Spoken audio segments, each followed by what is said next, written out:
saludo para mis alumnos del Centro Cultural Las Californias. Esto es Conocer Madrid, una semana más. Vámonos a poner a ello.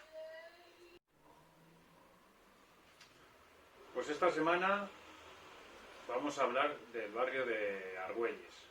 Bueno, un poco del barrio de Argüelles, su historia. Nos vamos a centrar en la plaza de Moncloa, en algunas cosillas que existen en este lugar, un poco también la historia del emplazamiento, y para terminar un poco de crónica negra, que yo sé que os gusta.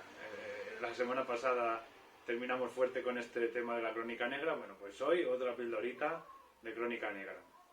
Lo primero, ahora del barrio de Argüelles. El barrio de Argüelles es un barrio que surge en torno a 1862. Esta fecha la podéis relacionar con el Plan Castro quizá, pero a diferencia de los barrios del ensanche de Madrid, del Plan Castro, este plan de Carlos María Castro que se prueba que se empieza a realizar en torno a 1858, el barrio de Argüelles no será uno de estos que diseñe el arquitecto designado por el ayuntamiento. ¿A qué se debe que Argüelles no entre dentro del Plan Castro? Bueno, pues tiene que ver a la propiedad del terreno. Y con lo que estaría relacionado sería con el barrio de Alfonso XII. ¿Os acordáis de aquella crisis de los años 60? Aquella petición por parte del gobierno a la reina Isabel II de la donación de ciertos inmuebles o propiedades que no estaba usando. Y bueno, ahí tendríamos el Retiro, este barrio de Alfonso XII, y en la otra punta de Madrid tendríamos una finca que tradicionalmente se había conocido como la finca del Príncipe Pío de Saboya, pero que a partir de Carlos IV empezó a llamarse de la Florida, de ahí también San Antonio de la Florida. Esta finca de la Florida se transformó en época del rey Carlos IV, construyéndose un palacio anejo al Palacio Real. Pero tras la Guerra de Independencia, las infraestructuras que allí existían pues no se recuperaron. Y bueno, pues unos 50 años después, más o menos, un poquito menos del final de la Guerra de Independencia, Isabel II cederá estos terrenos al ayuntamiento para sacar algo de dinero. ¿Y qué es lo primero que se hará en este entorno? Bueno, pues muy abajo se hará la Estación del Norte, lo que conocemos hoy como Estación de Príncipe Pío. Un poco más arriba, justo en el otro lado de la montaña, tenemos la Estación del Norte Príncipe Pío abajo, al pie de la montaña del Príncipe Pío, es como se llamaba entonces, y a día de hoy también. Y arriba, donde hoy tenemos el templo de Devot, se construyó el cuartel de la montaña, un cuartel que pasará a la posteridad por ser el inicio de la guerra civil en la ciudad de Madrid. Bueno, pues tendríamos estas dos edificaciones a finales de los años 50 del siglo XIX, y a partir de 1862 se hará el barrio propiamente dicho, aprovechando que había mucho espacio y que ese suelo pues había sido, ya sabéis, cedido, donado de aquella manera por la reina Isabel II. Y así se hace un trazado que no es perfectamente ortogonal. Cuando digo ortogonal digo en forma de damero, porque está un poco condicionado por la dirección, sobre todo de la calle que hoy llamamos Pintor Rosales, porque el resto sí que serían más o menos con unas formas perpendiculares y horizontales. Pero bueno, la calle Pintor Rosales iría un poco más en diagonal, lo que hace que no sea todo perfectamente con forma de damero. ¿Y qué tipo de barrio es el que se vino a construir aquí? Bueno, pues un barrio que le pasaba lo que al barrio de Alfonso XII, un barrio cuyo propósito era atraer a las grandes fortunas. Y para ello, pues una de las cosas que se hizo fue meter los servicios centralizados, bueno, centrales en cierto modo, ¿no? Tuberías y desagües que permitían la construcción de cuartos de baño, por ejemplo, ya en las casas, en relación a también el recientemente construido Canal de Isabel II, que se construye en la segunda mitad de la década de los 50. Claro, se atraen grandes fortunas y estas grandes fortunas levantarán palacios, palacetes, que lamentablemente han desaparecido en su mayoría, pues debido a la proximidad con el frente militar, con el frente de guerra, durante la guerra civil, dado que estaba la batalla de Ciudad Universitaria muy próxima y se bombardeó insistentemente el barrio de Argüelles, entre otras cosas, porque había uno de los grandes bastiones del ejército republicano en este entorno, que eso lo voy a contar un poco después. En relación a los grandes palacetes, los encontraríamos los restos de dichos, pues acercándonos más a Plaza de España y menos cerca de lo que es el Parque del Oeste. ¿Cuáles serían los dos edificios de este tipo, de estos palacetes decimonónicos más interesantes que se conservan? Pues uno sería el Palacio de la Chata, el Palacio de Isabel de Borbón, en la calle Martín de los Heros, si no recuerdo mal, y el Palacio del Marqués de Cerralbo, que es un museo extraordinario, precioso, mediante el cual uno podría descubrir lo que es esto del eclecticismo y cómo se entendía la vida por parte de estos señores que construían estos edificios tan lujosos. Algunos de los palacetes se han ido transformando y ya no son palacios, sino que son edificios de pisos. Y según uno pasea por estas calles adyacentes a la Plaza de España, pero metidos en el barrio de Argüelles, si uno empieza a mirar las fachadas, descubriría ciertas líneas que nos recordarían a palacios urbanos, pero que a día de hoy funcionarían como edificios de pisos. Bueno, pues eso un poco en cuanto a la historia del barrio de Argüelles en sus orígenes. El momento más trascendente después de su origen de este barrio es precisamente algo que he mencionado hace un momentito, que es la Guerra Civil. Y es que la Guerra Civil no dejó títere con cabeza, por decirlo de alguna manera, dado que fue sumamente bombardeado el entorno y desaparecieron muchos de estos edificios decimonónicos. La razón tenía que ver con este bastión que tenía el ejército republicano justo en el límite de la plaza de Moncloa, justo exactamente en el solar que hoy ocupa el edificio del Ejército del Aire. Y es que allí, a finales del siglo XIX, se construyó la cárcel modelo. Esta cárcel modelo, en los años 30, bueno, durante la Guerra Civil, fue modificada para convertirse en fortaleza, dado que el frente enemigo, la línea enemiga, el bando franquista estaba muy próximo y hubo de fortificar fuertemente la zona. La fortificación atrajo el fuego enemigo y ya os digo que las consecuencias las tuvo que sufrir el barrio, ¿no? El barrio de Argüelles.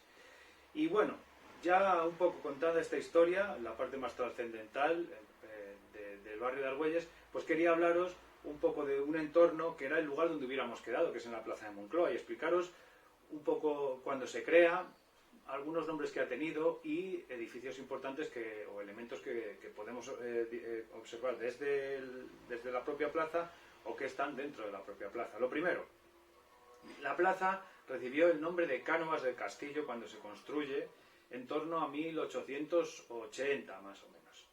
Luego, durante la Segunda República y durante la Guerra Civil, recibió el nombre de Plaza de los Mártires de Madrid, en alusión a las víctimas de la Guerra Civil. Y finalmente se llamó Plaza de Moncloa a partir de más o menos 1980, ya siendo alcalde de Tierno Galván.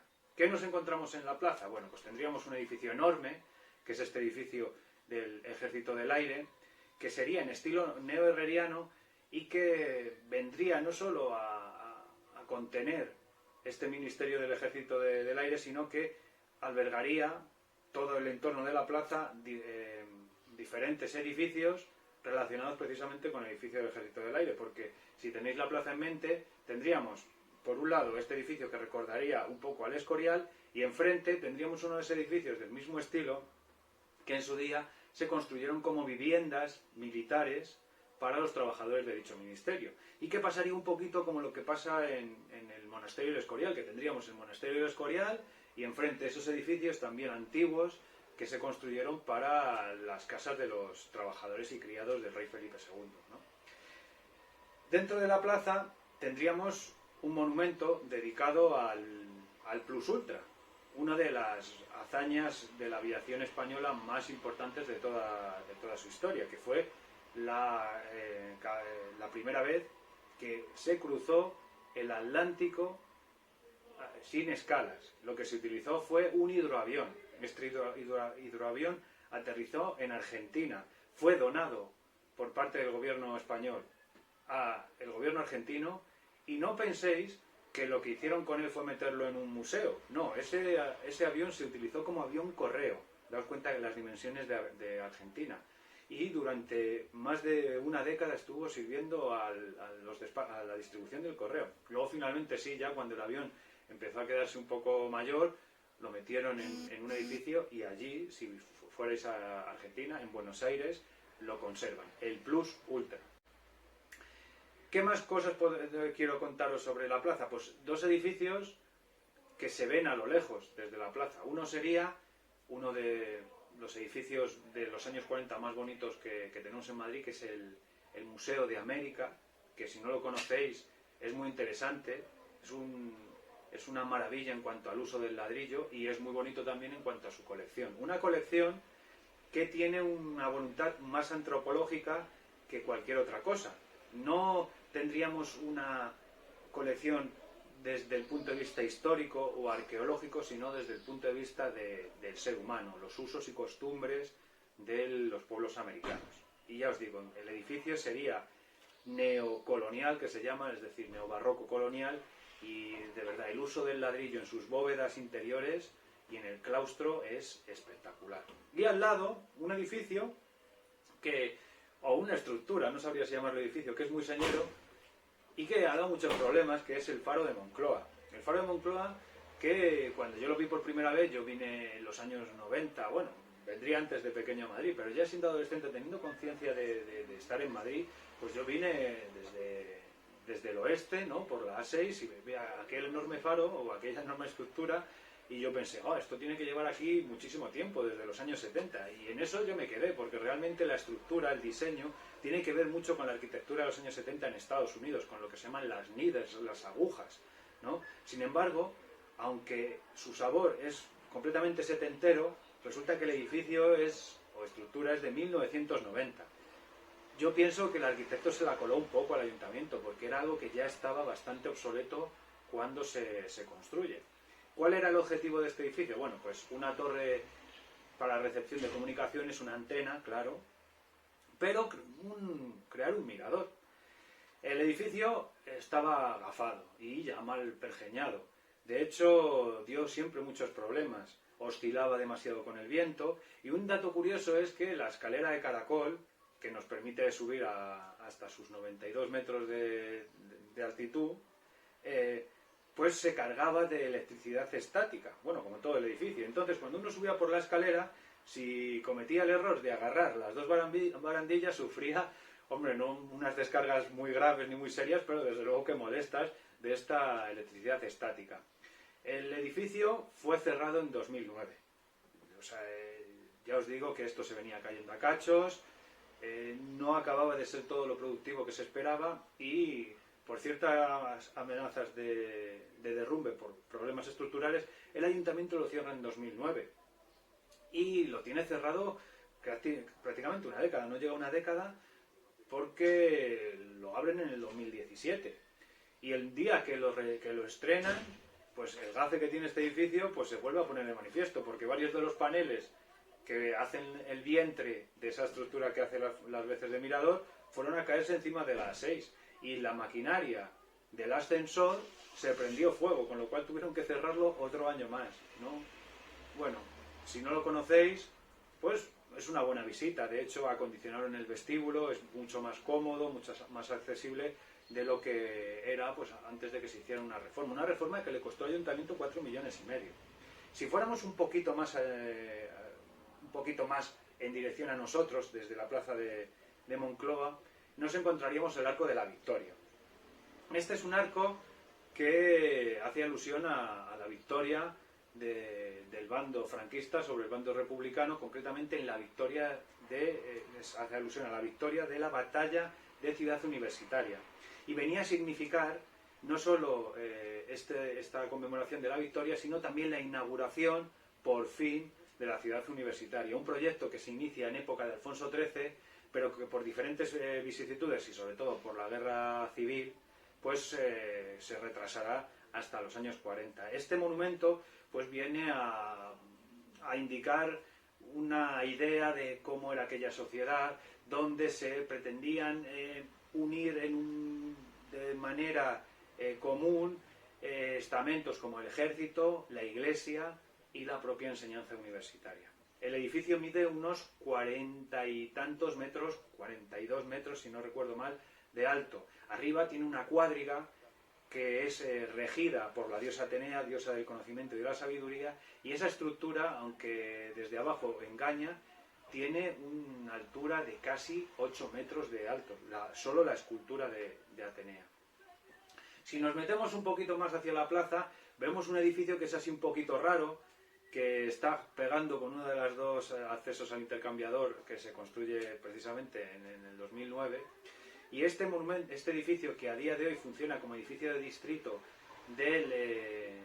concretamente del distrito Moncloa-Aravaca, pues sería un edificio construido por un señor que ha pasado más a la posteridad como jardinero, pero que también hace sus pinitos como arquitecto, que es Herrero de Palacios. Este monumento tendría que ver precisamente con el Arco de la Victoria, porque ese monumento venía a conmemorar las víctimas de la Batalla de Madrid, las de ambos bandos. Y aunque a simple vista el carácter funerario y religioso no se aprecia, si uno lo rodease, encontraría que en su ábside tendríamos un montón de cruces ahí representadas, ¿no? Bueno, pues es un poco en cuanto a Moncloa. Y en cuanto a la crónica negra del barrio de Argüelles, pues os voy a contar la historia de la marquesa Margarita, o Margot, una señora que durante la guerra de Marruecos trabajó como espía. Y en la guerra de Marruecos la menciono porque la marcaría de por vida ciertas cosas que ocurrieron allí. Una de ellas es que conoció a Franco, al general Francisco Franco, aquel que tenía aquello que se llamaba ahora no me viene a salir la palabra, es una palabra marroquí que viene a hablar de una especie de poder mágico que se le achacaba a Franco, y es que Franco, para aquellos soldados, los milicianos marroquíes que luchaban del lado de los españoles, pues tenía este poder sobrenatural porque había vuelto de entre los muertos, debido a que sufrió unas heridas gravísimas y le dieron por muerto, y sin embargo ahí estaba, ¿no? Esto tiene que ver con la historia que os voy a contar, que es una historia que ocurre en los años 50. Bueno, la marquesa tenía una casa en la calle Princesa. Esta marquesa tenía una hija que se pone enferma y es recogida por su madre en su casa. La muchacha tenía leucemia.